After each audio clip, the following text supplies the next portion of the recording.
Essa ação direta de inconstitucionalidade, né, 5090 lá do FGTS, ela visava aí mexer nas correções do FGTS de 1999 a 2013, que foi um período em que a TR ela não corrigiu quase nada e ela já não corrige mesmo com relação à inflação.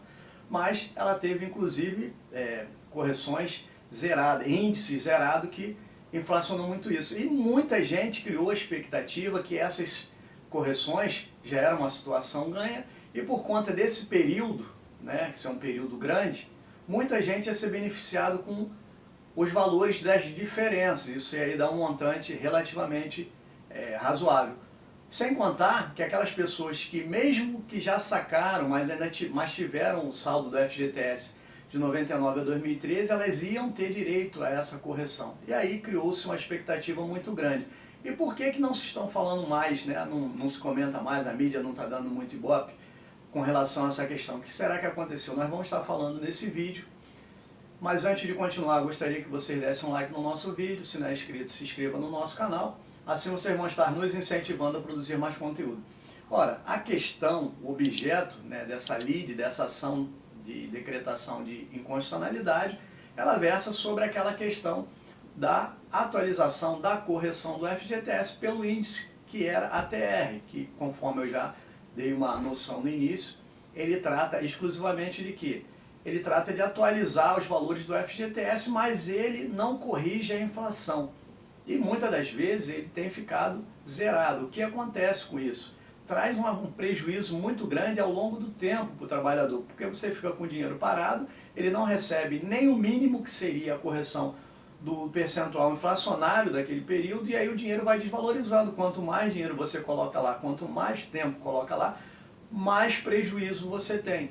E essa ação visava corrigir essa situação e buscava que essa correção fosse reconhecida lá daquele período, já desde 1999 a 2013, pelo IGPM e pelo IPCA, esses índices de inflação, que medem a inflação, que normalmente é o mínimo que a gente pode esperar. E com isso, né, muita gente tinha esperança que essa situação iria acontecer, já era uma coisa esperada, mas esse processo ele não foi julgado muito rapidamente. Desde 2014, quando ele deu entrada, até agora ele já entrou em pauta, já saiu de pauta, já entrou em pauta, já saiu de pauta, e agora, no mês de abril de 2023, desculpa, ele começou a ser julgado pelo relator, que deu seu primeiro voto, e aí vem a grande surpresa, né? Vem a grande surpresa, porque o relator, ele se manifestou no sentido de quê? De que o índice teria que ser o índice da poupança, que também, muitas das vezes, é um índice que não traz a correção da poupança, da inflação do período. Isso já seria um prejuízo. Outra situação seria no sentido de não existir a retroatividade, que a decisão iria valer, que essa correção iria valer após a decisão. Então, uma outra situação também interessante que os trabalhadores não estavam esperando.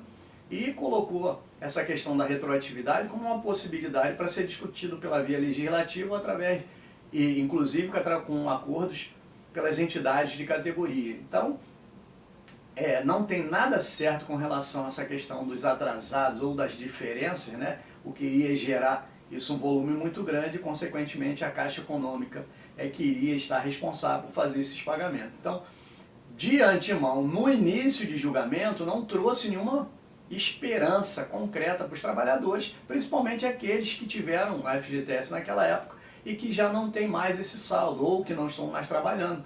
E de uma forma geral para os outros trabalhadores também que vão continuar nessa mesma situação.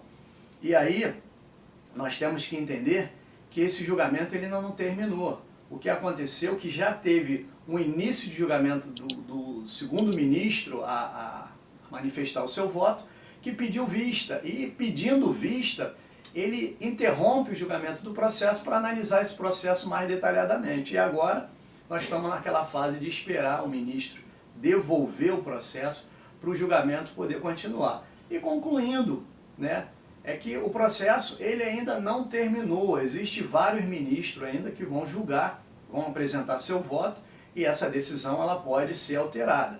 Mas como nós entendemos que, via de regra, o voto do relator ele sempre norteia a maioria dos votos, ou sempre é um caminho, né, muito importante a ser seguido pelos outros, quer dizer, então o entendimento deles não diverge muito. Mas, de qualquer maneira, essa decisão ainda não está totalmente finalizada, vai continuar o julgamento, estamos aguardando essa devolução do processo do ministro Nunes Marques, e então logo volte o julgamento e os outros ministros se manifestem, nós vamos ter novidades e informações a respeito, ou favorável aos trabalhadores, né, porque na verdade são vários ministros, ou consagrando, concluindo, ratificando essas decisões, essa decisão que já se iniciou no processo lá em abril com o relator ministro Barroso.